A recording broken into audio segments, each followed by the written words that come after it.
Miss Leonard has 25. Miss Jones has 23. Oh, hi there. I was just counting the number of students each teacher has, so I can send them the correct number of books. Did you know that with the Engage platform, you can send your participants a certain number of surveys based on an attribute? In my case here, the attribute would be the number of students. Here, let me show you what you would do. To learn how to create this type of survey, we need to create a list in the Contact Manager that allows for multiple email addresses found under Distribute tab. I've already built my list into the Contact Manager. However, I wanted to highlight two important pieces that must be in your list. If you are sending more than one survey link to your participants, you will need to list a single email address more than once in the list.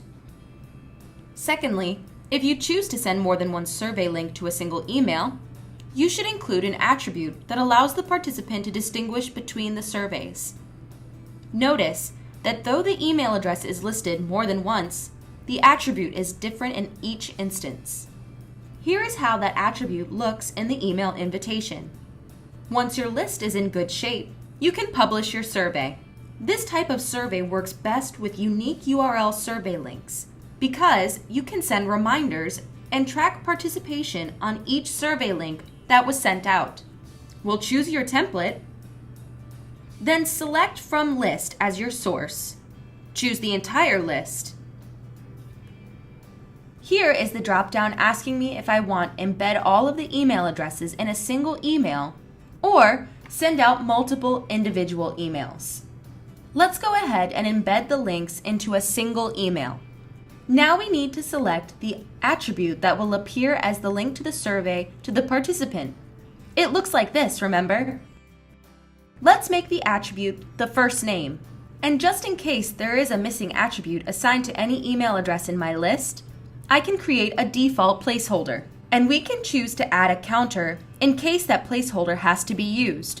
So it will display as evaluation 1, evaluation 2, evaluation 3, and so on. Let's continue the publishing of this survey.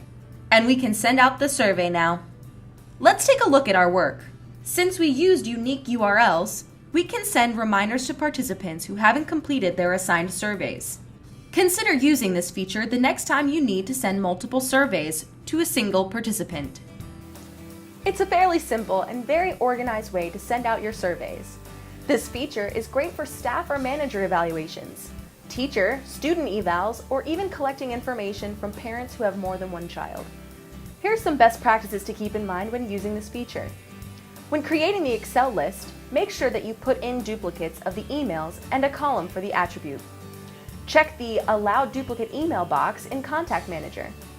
This only works if you need to send the same survey multiple times, not a different survey. Now, if only sending over books were as easy as sending out surveys. Thanks for learning along with us, and we'll see you soon.